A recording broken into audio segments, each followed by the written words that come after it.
Halo, assalamualaikum warahmatullahi wabarakatuh. Kembali lagi di channel Love of War. Di video kali ini kita akan membahas video-videonya para netizen yang intinya dari pilkada kemarin DKI Jakarta itu menjadi suatu pembelajaran katanya buat PKS. Apa aja sih tanggapan-tanggapan netizen saat kemarin pilkada 2024 di DKI di Jakarta? Yuk kita tonton video-videonya.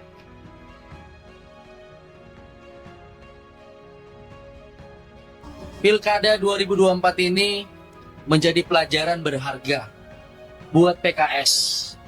Di Depok, kekuasaan yang dibangun selama ini akhirnya tumbang.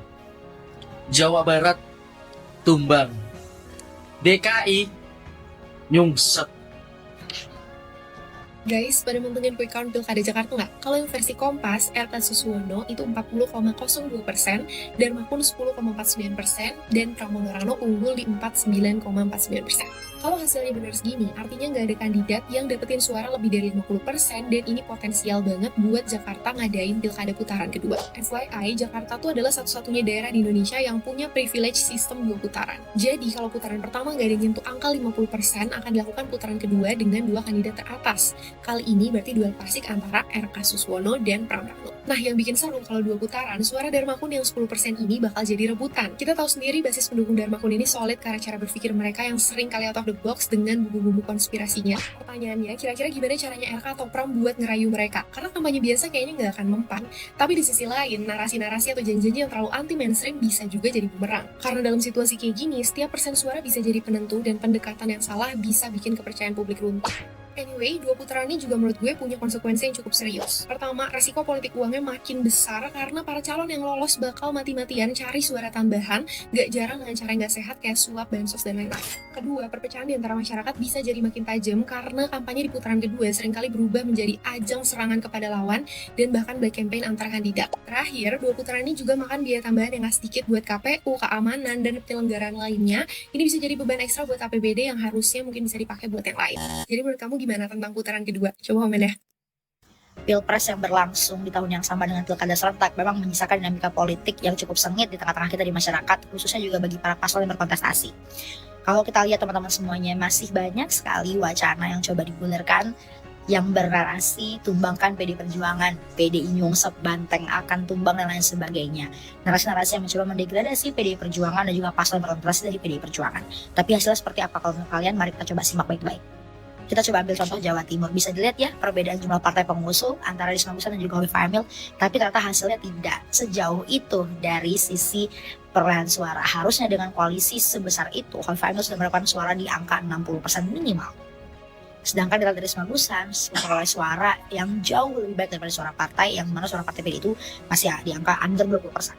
Itu baru yang terjadi di Jawa Timur, belum lagi yang terjadi di Jakarta. Di Jakarta khususnya Pramono dan juga Dul unggul dibandingkan dengan Ridwan Kamil seperti itu. Dan juga di Jawa Tengah sampai membuat Presiden Jokowi harus turun langsung dan juga Pak Presiden Prabowo untuk langsung turun mengendorse paslon yang didukung oleh Kim Plus. Artinya apa? Artinya keberadaan Partai PDI Perjuangan dengan segala paslon yang diusung oleh PDI Perjuangan masih memberikan dinamika politik yang sangat dinamis dan juga berkontestasi yang baik untuk kita sebagai masyarakat yang menonton dan juga menikmati demokrasi di Pilkada serentak 2024 ini. Maka menurut saya kita perlu mengucapkan terima kasih kepada PDI Perjuangan karena telah menyuguhkan kontestasi politik yang dinamis dan tidak membiarkan kekuatan absolut terjadi di negara kita. Yang walaupun di mana peluang PDI Perjuangan akan kalah jauh lebih besar daripada peluang PDI Perjuangan akan menang, mereka tetap maju berkontestasi untuk menghadirkan dinamika politik yang baik untuk kita. Kalau menurut kalian gimana? Komen di bawah. Thank you. Di Palestina siap memenangkan Ridho menang 1 putaran. Goodbye Anies Baswedan. Boleh ngakak nggak Bu aja? Aduh, segitu bencinya sama Abah Anies ya. Apa hubungannya sama Abah Anies satu? Itu di Pilgub, masa dukung RK tapi nggak tahu siapa lawannya? Kan aneh. Malah yang dibenci malah Abah Anies. Kira-kira kewarasannya di mana ya? Inilah, kayak gitu mau nyebut-nyebut majelis lah, buat malu. Nggak bisa tidur Bu ya. Itu dari jam berapa tadi?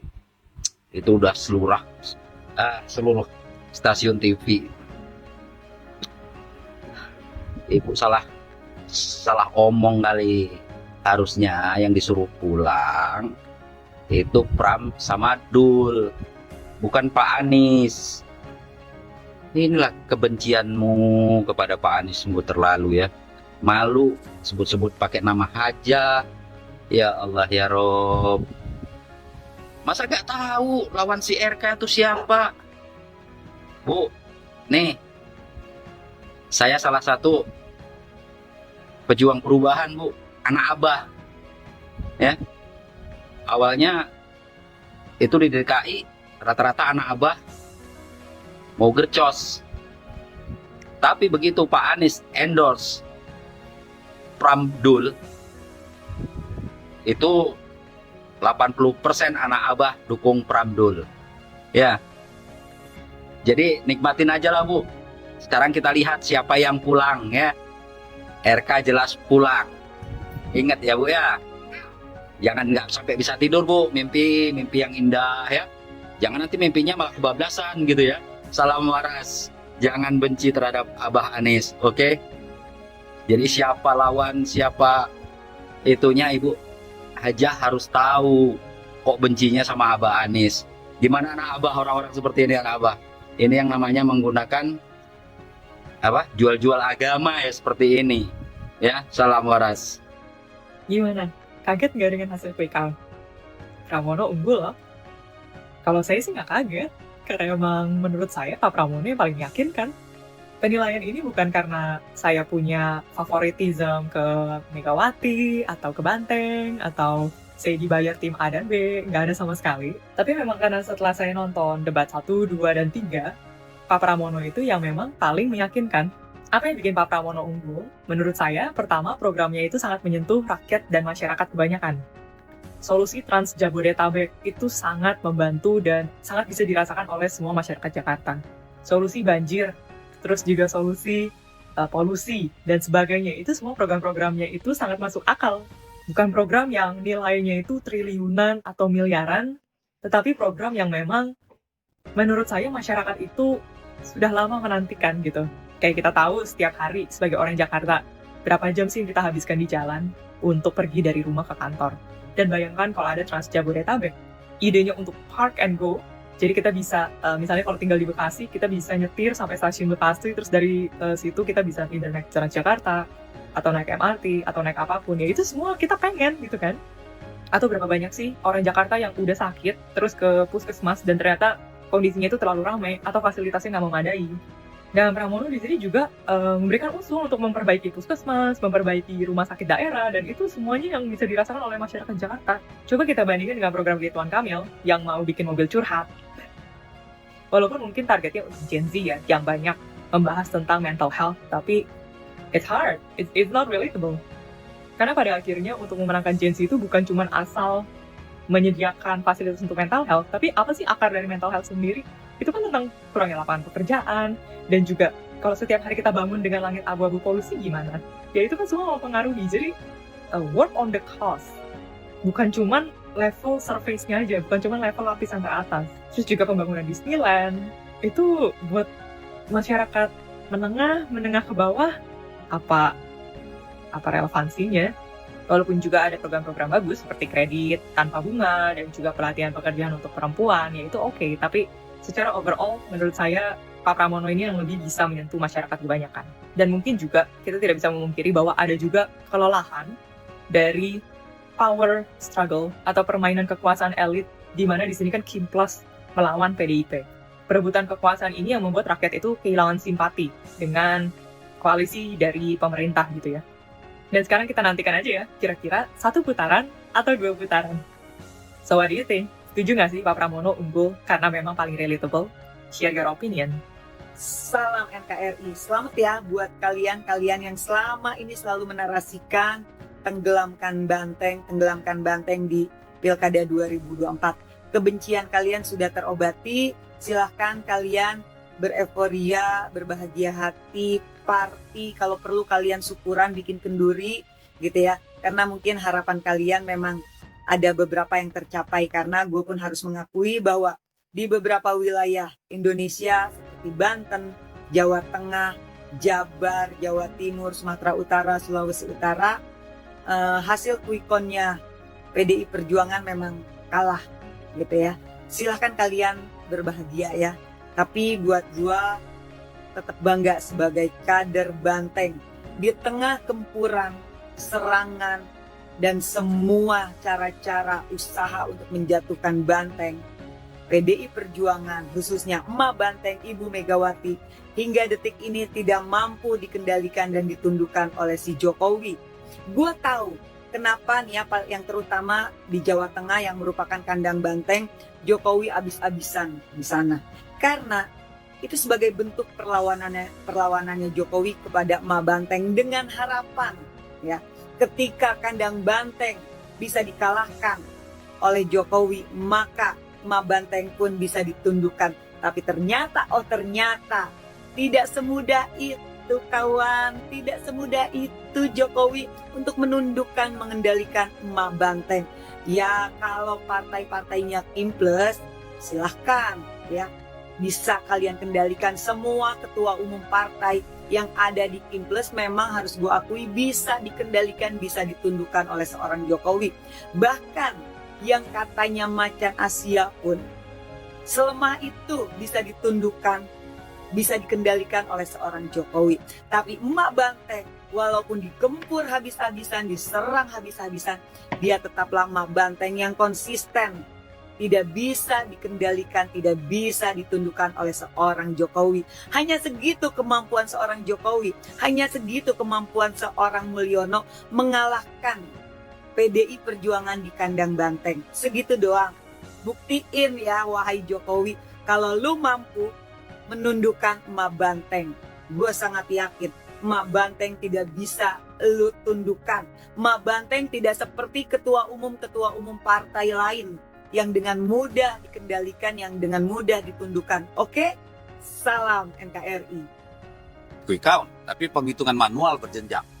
Ya kan? Jadi di seluruh tahapan itu kita harus fight. Ya, karena apalagi nanti penghitungan PPK itu sangat vital karena disitulah dimungkinkan kotak suara dibuka. Setelah itu hanya mungkin di Mahkamah Konstitusi dan itu sangat sulit, jarang terjadi gitu. Jadi kami tidak mau quick count ini kemudian melemahkan semangat perlawanan kita gitu. Karena lebih bagus perlawanan kita terhadap sikap ngawur dari instrumen kekuasaan itu kita jadikan energi untuk tetap berjuang pada jalur demokrasi yang tersedia. Ya, karena bagaimanapun ini tanggung jawab kita ke depan. Dan dari sini kita akan belajar banyak yang perlu diperbaiki. Bagaimana posisi Polri dalam konteks demokrasi? Apakah masih tetap di situ? Lalu bagaimana kita misalnya mengatur undang-undang pemilu, ya, serentak? Apakah masih sekarang? Atau nanti misalnya gabung saja DPRD kabupaten provinsi dengan pilkada, itu masih banyak lagi. Tapi pembelajaran banyak dari sini. Baik, Bu Ara. Demokrasi terancam mati. Apakah Anda juga punya kesan yang sama? Berbeda sekali, karena waktu Pak Jokowi itu kepercayaan publiknya bahkan paling tinggi di dunia. Ya, kepercayaan publiknya. Betul ya Pak ya? Habis itu Pak Prabowo 85%. Lebih tinggi lagi Pak. Kalau rakyat Indonesia nggak percaya, kalau hari ini ada yang nggak jujur, main ya, polisi juga kepercayaan publiknya tinggi Pak. Ya, kejaksaan juga meningkat. Kalau polisi kita bisa boleh gantian nggak? Ya, Ya, kalau kamu ngomong gantian. Ya. Kita nggak usah kayak anak kecil, aku mau kasih tahu bahwa polisi beda. Biar Ara. Ya, silakan. Udah, silakan. Nggak apa-apa, silakan. Bukan kamu yang ngatur. Yuk, silakan. Saya silakan. Dan kamu yang ngatur. Di sini ada moderator. Lewat moderator, silakan aja. Ya, moderator yang ngatur, bukan. Yuk, silakan. Makanya saya bilang lewat moderator, silakan. Udah gitu ya. Emang kalau kalah itu ikhlas saja. Enggak. Kalau kalah itu udah. Kalau belajar negarawan, pernah menang, pernah kalah. Pak Prabowo itu berapa kali kalah? Nggak usah terlalu sombong lah. Ya. Nggak usah terlalu sombong. Udah di Itu faktanya. Dari tadi sombong dulu soalnya. Nggak usah terlalu sombong kita. Memang berat kalah itu. Iya. Oke, silakan. Sabar aja. Ya memang lebih enak jadi kaki tangan oligarki kok. Oke, berhenti Bung Dedi, biar Ara dulu. Ya udah. Memang berat kalah itu. Nah, Ya. jangan terusin lu kayak perempuan. Jangan Lu udah menteri aja masih kayak perempuan, Pak. Udah, biar Ara dulu. Maaf, ya. Tapi kayak anak kecil. Ya. Oke, silakan Bung Ara. Bang, Tadi demokrasi terancam mati tadi. nggak kelas gitu ya. Ya enggak kelas tapi lu pancing terus. Udah, Bung Ara. Bung Enggak Ara. kelas lu ngomong aja. Kenapa kepancing? Silakan. Memang bagus lah buka kuat, kenapa kepancing? Ya kan? Berarti nggak kelas kan? Jadi kalau Pak Prabowo itu kepercayaan publiknya tinggi, ya kan? Ya sudah, terima itu. Ya, sekarang Pak Prabowo, Pak Jokowi itu rukun. Rukun. Ada yang nggak suka rukun. Ada yang mau memisahkan, ada. Nggak happy kalau Jokowi Prabowo itu rukun. Iya. Tapi Pak Prabowo bilang sama saya sama Pak Jokowi juga satu matahari masalah.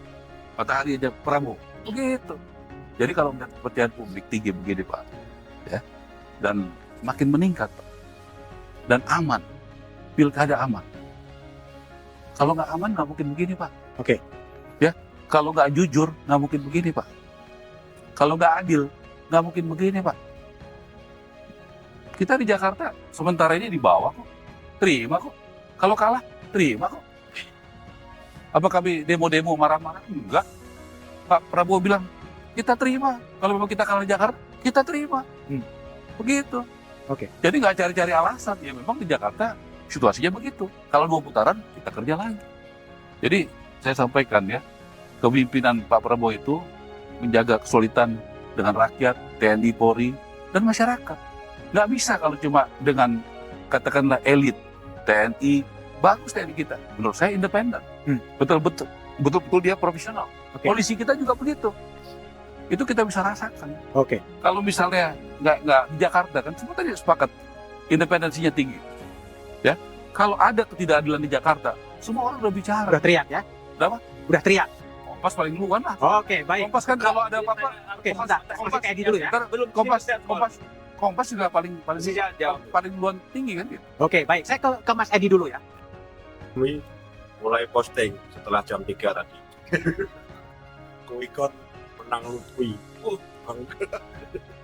Ini tak bacakan. Pada ngumpet di mana basat-basatnya Banteng. Kemarin pada gede-gede banget gemuknya. Ternyata cuma sekali putaran kelar.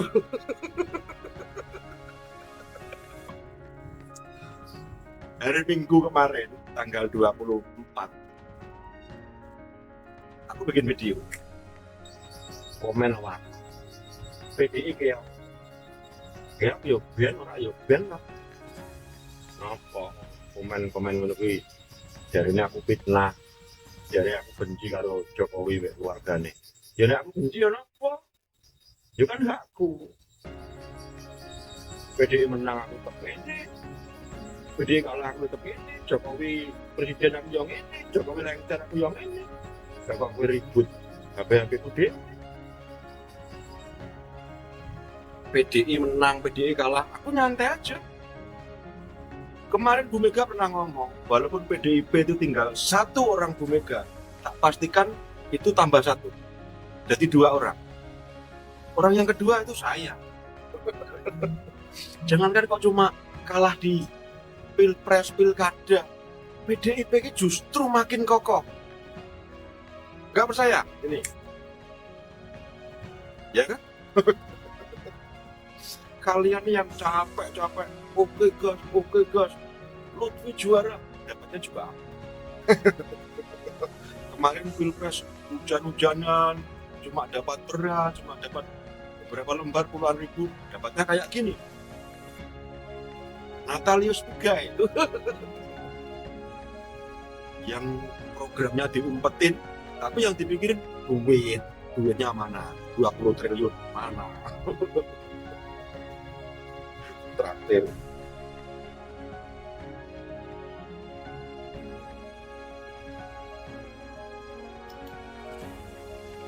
Nah, itu sahabat video-video dari netizen tanggapan kemarin pilkada. Bagaimana tanggapan sahabat semua? Komentar dong di kolom komentar. Oke, jangan lupa untuk like, share, dan subscribe supaya sahabat tidak ketinggalan video-video kami berikutnya. Terima kasih. Assalamualaikum warahmatullahi wabarakatuh.